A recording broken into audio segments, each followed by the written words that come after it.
These ain't glorified gang or prison stories, man. These is lived experiences. Welcome back to the Swang Low Podcast Show. Do Rock Creep. It's an absolute pleasure to be back here at this round table amongst my round table family. Salute to all of y'all for joining me, man. Now, look, we're going to spin the block up to Sacramento, man. Specifically, the Oak Park Zilla Bloods. Now, look, before I jump into the story, I'm going to take this opportunity now to ask you all to please like, comment, share, and subscribe to the Swang Low Podcast Show. Do Rock Creep. I would most definitely appreciate that. So take this opportunity right now to do it if you haven't already did it. And make sure you hit the notification bell so when we drop these videos and we do a live, you'll be right there front and center. You won't miss a beat. Salute to all of y'all. Welcome to the family if you already joined. But look, like I said, man, we're going to head out to Sacramento, man, to the Oak Park Zilla Bloods. Now, I ran across quite a few of these guys from this specific area, right? And I got to say, I'm going to keep it real. I had never heard of the Zillas up until the time when I met the dudes that I met from there, which was in a prison, on a prison yard. New CORCORAN sat F on the C yard, right? Now, at this time, a number of the Oak Park Zilla Bloods had ended up coming through there. Okay, now, one guy that stood out amongst all of them went by the name of Killer, right? I believe Killer had another name that he went under outside of the Killer name, right? I can't remember it though. And I can't remember if it was like a rap name because he was a rapper. This dude was deeply connected to the rapper Mozzie. You feel me? And as I got to know him, I got to know that about him, because that's somebody that he always talked about, that he was well tapped into. He stayed talking about Mozzie, different stuff that they was, engaging in on the streets together. It was another guy that ended up on that yard with us, also from Oak Park Zilla Bloods. I think he went by the name of Freddie Bang, right? If I'm not mistaken. He was a little short dude, had long dreads, right? He was the only person that I ever seen in prison with red dreads. This dude had red dreads. I had never seen nobody with red dreads, blue dreads, none of that. You see some people that had the dye in it, where it'll turn it, like an orangish, goldish looking color, right? However, this dude, Freddie Bang, had red dreads, right? Also a rapper from Oak Park Zilla Bloods, right? Like I said, it was a number of them that ended up landing on that yard. It seemed like all at the same time. However, like I said, the main one was this guy, Killer. Now, Killer ended up getting to that prison at the same exact time, same day, same bus as my bro, Hog. Hog is the one that I just did the video on yesterday. You feel me? So this guy, Killer, come with the homie at the same time. Now, when you see this guy, Killer, right, let me describe him to the best of my ability. He wasn't no big dude. He was kind of skinny.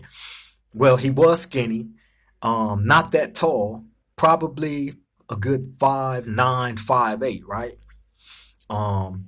Skinny, cut up. He wore hearing aids in both ears. And when you have a handicap or a disability in prison, they give you these vests, like these real bright green vests to wear, and it'll have whatever, like if you couldn't hear, on the back of that vest, it's gonna have it real big and black in big black letters, hearing impaired. It's gonna say that. Or if you was a person that had vision problems, it's going to say on the back of that vest as well, vision impaired. Or whatever your physical handicap is, it's going to have it on the back of that vest. Well, Killer wore the light green vest, and it had hearing impaired on the back of it, and he wore two big hearing aids, long dreadlocks. You know what I'm saying? Tatted up. Now, seeing him like that, he would be like an unassuming person. That's somebody you would look at and be like, okay, that's another, young, gang member that, you know what I'm saying? He just looked average upon eyesight. However, this dude was known for having hands, right? And I point that out because later on in the story, you know, that I talk about Killer, then you're gonna see why I say that, right? So anyway, as a matter of fact, as soon as he got there, Killer wasn't on that yard no longer because he had to go through committee and orientation and all that. But best believe when he went through that, which was probably like a week or two at the most, he made his way out to the yard. His first day out in the yard, he got in a fight immediately, right over in the blood area. You look over, we was on the other side of the yard. We look over on the other side of the yard. We see a dude with long dreadlocks over there beating the hell out of somebody, right? I'm talking about just whoop, whoop, whoop, whoop, whoop, whoop, whoop, whoop, whoop. Fast, quick, hard punches, right? Made every punch count. Every punch that landed on the person that he was fighting, you heard it all the way across the yard. I'm talking about he was hitting that guy hard. This is a skinny, not no big dude. He just was a skinny dude with power behind every punch. And what I didn't know at that time, like I said, he was just getting there, was he was known for this. He had came from I think New Folsom before he had got to that prison. He was up there for beating the hell out of somebody and called it a battery and ended up going to the shoe program. He went to Corcoran shoe. So when he got out the shoe with my bro Hall, on that same night, that's where he was coming from, and that's why he was in there. He had caught a great bodily injury on one of his homeboys. Now, again, like I said, this guy Killer was known for whooping on dudes, right? So anyway, now I get to know him, you know, how I ended up getting very familiar with Killer is because for one, I worked in my building. I had access to everybody every single day. So I was able to go through each pod. There's three pods on a 180 yard inside of each building. It's broken down into three different pods, A, B, and C section. This is maximum security. A level 4 180 maximum security design prison is completely closed off. You don't have as much come about as you would on, let's say, a level 4 270 design or even a level 3. A 180 maximum security prison, man, like I've described to y'all, when you go out to the yard, it's a big wall all the way around it, so you can't see nothing but the sky and the police walking in the gun rails with the guns. Other than that, you can't see nothing. And the yard is like a pit. It's a pit, a circle. You know what I mean? So anyway, we on that type of yard, man, and the buildings, like I said, is broken down into three different sections. Each building is like that. So you have A section, B section, and C section, right? That's closed off by walls. So bam, I was able to get into all these sections, being that I worked in the building, and that's how I got to know Killer, and then where how me and him really became cool was because of the rap stuff. I heard him rapping one day, and we start chopping it up about that, and that's how me and him became cool. Not only did he rap good, he was hard. Not only did he rap good, but he was also an artist. He used to draw stuff too. So he used to draw out like a lot of his like future album covers and just different stuff. He was talented, man. However, this guy Killer liked to play with his nose. You feel me? And what I mean by that is he had a very, very nasty drug habit. You know, I believe he indulged in a number of different drugs, right? I'm not gonna put his business out there all like that. That whatever he was into, he was into. However, I do believe by him, um, you know, indulging in the drugs heavily like he was played a major part in a lot of the things that he was doing, man. Killer was a cold, scandalous scumbag. You feel me? And I'm not saying scumbag in an all out bad way, because we all got our scumbag ways about us. You know what I'm saying? Killer was a cool scumbag. He was the type of guy that, look, for instance, I catch him and The person that he was in the cell with at that time, which was a guy by the name of Lil B, he was also from Oak Park, Zilla. As a matter of fact, I think this is what I found out about the Zillas. The Zillas wasn't just in Sacramento. I believe that's where it started at, amongst the different gangs that came together as one. And however they start functioning, It started in Sac, and then it moved out to like the Bay Area, like to Oakland, because you had a couple of dudes from Oakland that was banging Zilla. You even had one dude from Southern California that hit the yard and was saying he was from Zilla, from a different branch from Southern California. So I was like, it was tripping me out, because I'm like, for one, I never heard of this gang. Well, of course, I heard of the Oak Park 456s. Come on, everybody heard of that. However, but the Zilla was a whole different thing. That had took, I'm gonna say the prison system, specifically that prison and that yard, by storm, because them dudes, when they came to the yard, there was a lot of BS going on involving them. You feel me? And the main one, like I said, was Killer. And um, I remember catching him and the dude Lil B, man, writing out some fake green dot numbers. Right? This is something that a lot of dudes used to do when the green dots was real big in prison. They would go get some dope from somebody, and I'm gonna get the green dot right now. I got the numbers and this and that, and they'll make up a fake number, give it to you. You'll go try to cash it out, and then you going through all kind of problems with that. You know what I'm saying? So dudes was doing scandalous shit like that, and I remember catching this dude, Killer, and Lil B doing it, right? They over in the cut. And just so happened I had walked up on him. And when I walked up on him, I look over the Killer's shoulder, right? Like this, right? And he look up at me. Then he look at Lil B. Lil B look at him. Hey, bro, you didn't see this, bro. You didn't see this, bro, right? And they start laughing. I'm like, y'all some cold scumbags, bro. They like, man, laugh it off. However, the game that they was attempting to play right there can cost you your life. When you playing with people's money and you get in debt and you do something as low as what they was doing, and they was doing this to their own homeboys. You know what I'm saying? It was a lot of backdooring going on, man, that involved a lot of the I'm gonna say some of the down moves that was there, not all of them, but Killer was in the midst of all this, right? So the cooler that me and him became, even with me knowing that he was scandalous and was doing a lot of stuff and he was playing with his nose and all that, me and him still kept a good rapport with each other. Like I said, he used to keep me updated on the stuff he had going on with Mozzie. The other guy, Freddie Bang, he used to like to come out and rap. You know what I'm saying? And I mess with them on the rap thing. You know what I mean? So that's how really me and Killer stay cool. And I remember, like, it was a couple of incidents involving him, man. And I'm gonna tread lightly speaking about it, because in all honesty, some of the things that took place really involved the Bloods, how they was backdooring each other over telephones, over cell phones. You know what I'm saying? And I remember the guy Lil B that I was just telling y'all about, who Killer was in the cell with.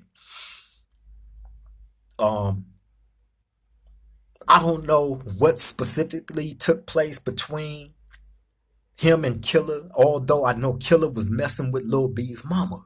Lil B had a mama that liked young dudes. The way she carried herself, think about this. If y'all never seen King Von's mama, go look at King Von's mama, right? And when you look at King Von's mama, imagine this guy, Lil B, being King Von and having a mama like King Von got. And you got all your answers right there, right? The mother was not ugly, or none of that. And she liked the young dudes, and she liked the dudes that was in prison, right? So Lil B ended up hooking Killer up with his mama. And I guess they fell out over that. I'm not sure. That's something that I never questioned or really got into.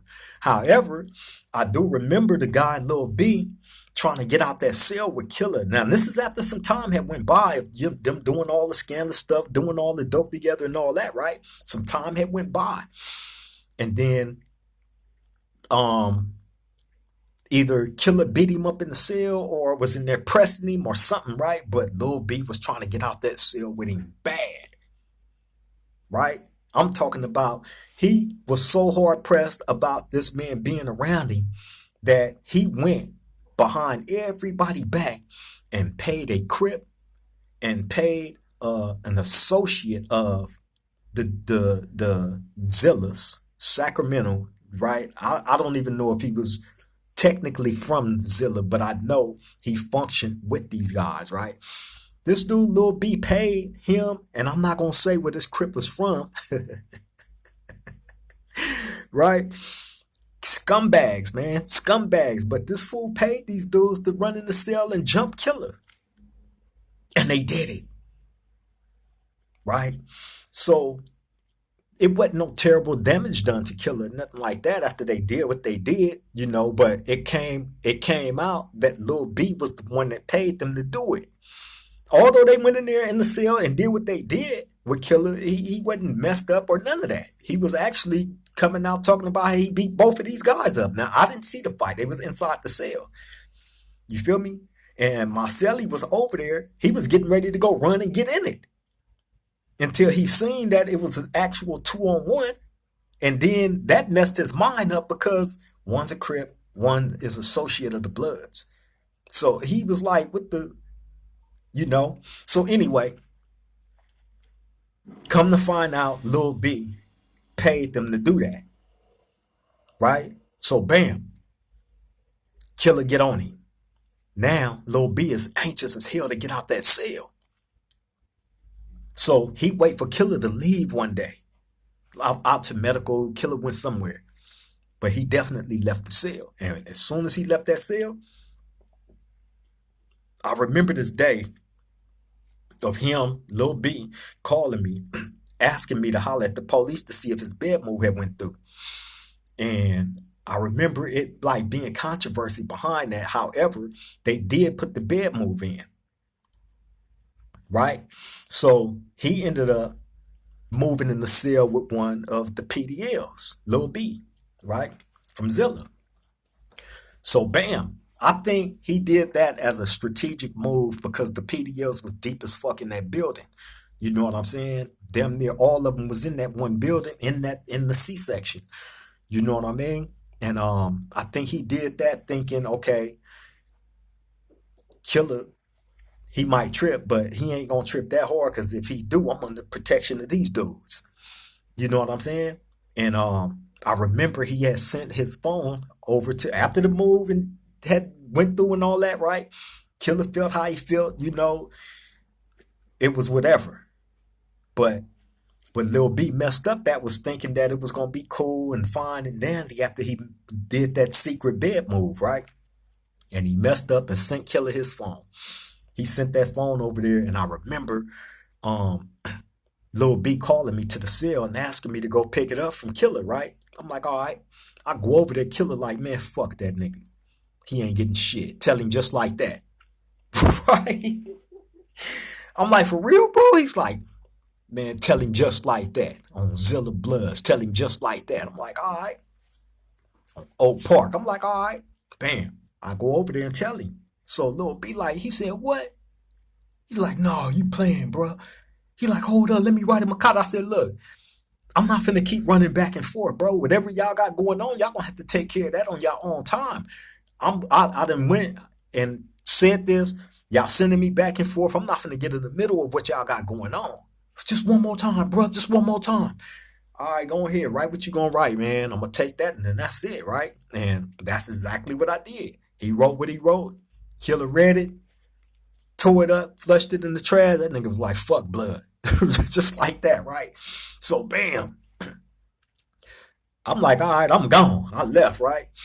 And I remember it being like some controversy over that. However, none of them ran up on Killer. Now, I'm not saying nobody was a buster or got busted out or none of that.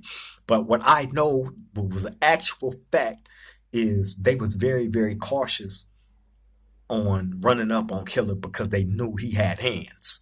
You feel me? And the whole light vest, hearing impaired thing with the two hearing aids, the big ass hearing aids, that was a throw off. I didn't know if he needed that stuff or if he needed the hearing aids or not. Maybe it was a play, maybe it wasn't. I don't know. But I know Killer was a cold one. Killer was a a cool scumbag. You know what I'm saying? And like I said, he was playing with his nose a lot, man. So whether that played a part into some of the things that he was running around there doing, I don't know. But I do know that there was a lot of backdooring going on where dudes was getting politic and ran off the yard for one reason or another. And it involved a lot of the Zilla dudes that was on that yard at that time. You feel me? Now, the other ones I can't remember that was from Oak Park that was there. However, like it seemed like when something was going on, it involved them, and one after the other was getting rushed and ran off the yard, one after the other. The only one that I didn't see get rushed is Killer. And in all honesty, I can't even remember what happened to him. Maybe he transferred out, but I know for a fact no violence was brought to him even after he took the dude's phone. Even after that, you feel me? So yeah, man. They had a lot going on. I remember during those times when all those dudes was hitting the yard from Zilla, me tripping on, how impactful they was once they did hit that yard. Like it was fights and brawls every day involving these guys. You feel me? And then you got to remember this: like the Bloods had one guy that was there that was able to get phones and all this stuff. He was doing this thing. So pretty much all the Bloods was on, doing their stuff, right? At this time. And then that person ended up leaving. But before that person left, it was another Blood there from Bounty Hunters. I ain't gonna say his name, right? Another scumbag, right? A cool scumbag. He ended up learning the game on how to get the phones moving in there and selling and all that and getting his bread. But he in the cut, watching and peeping and listening. That's how he learned. They didn't go to him and lace him up and this how you do it and none of that. Nah. They wasn't trying to tell nobody that game, and this fool was paying attention enough to where he picked up on it. And once the original Blood that was there, that was having everything going, once he left, this dude from Bounty Hunter stepped up and oh my God. He raked the game, boy. Rake. R-A-K-E. Rake. You know how you rake your yard of leaves and stuff? That's what he did with everybody's pockets, with all their money up out their pockets, raking it up out of there. You know what I mean? And he wasn't trying to bend or waver on no prices or none of that. None of that. He hit the game with a vengeance because he felt like they wasn't trying to help him. And pretty much, dudes was pretty much locked into their own personal circles, although they was all Bloods, It was just, this one specific dude that was doing his thing was tight knit with his circle, with his specific circle, and this dude wasn't in that circle, in that immediate circle like that. So he was on the outside like everybody else, looking in, trying to figure it out, and he figured it out. You feel me? And once he started squeezing the way that he was, the other ones, they was hot. I'm not gonna lie, they was hot. But it was nothing that they can do. You feel me? So he pretty much controlled the narrative on how all that stuff played out as far as the phone stuff go, and which made things get more scandalous with the ones that was there. The other ones that was trying to figure it out. People like Killer. And when he couldn't figure it out, he jacked his own homeboy. Same person that hooked him up with his mama. Cold game, man. Cold game, man. But yeah, man, that's my little story on Killer. You know what I'm saying? Oak Park, Zilla Blood. Like I said, there was a few of them that came through there. Him, the guy, Freddie Bang. It was a few more of them, Lil B, and it was a few of them that came that ended up getting rushed and booted up off the yard, man. So that was my first introduction to the Zillas, to the that branch of the Oak Parks. Although I have ran across many guys from Oak Parks, from that area, the Sacramento Bloods. You know what I mean? But the Zillas, I had only heard about it on like stuff like Mozzie. You know what I mean? But actually seeing these dudes and believing that they was real Bloods, like gang banging, that was my first time seeing them in full action, in New Corcoran State Prison. You feel me? And Killer was the main one. Anybody that's out there from Sacramento, Oak Park, Zilla, yeah, if y'all know who I'm talking about, hey, tap in, man. Tap in. Hit the comment section. I always invite and encourage participation, man. And to those of y'all that may catch these shows, these videos that I'm doing on these many different men that I know from everywhere, if y'all have any suggestions on any of y'all homeboys, tap in, man. And if I know them, or if I know anybody from your section, I'm a damn sure put it out there, because I know great people from everywhere. Point blank, period. But on that note, I'm finna let y'all get back to doing y'all, man. Enjoy y'all Sunday. I hope everybody is living blessed. And again, like, comment, share, and subscribe if you haven't already did it, man, to the Swang Low Podcast, Do Rock Creep. I would greatly appreciate it. Make sure y'all hit the notification bell so when we drop these videos or we do it live, y'all be right there front center. You won't miss a beat. On that note, I'm finna get up out of here. I love all y'all, man. Y'all take care. Stay safe. Till the next time we meet at this round table, I love all y'all. Triple gang.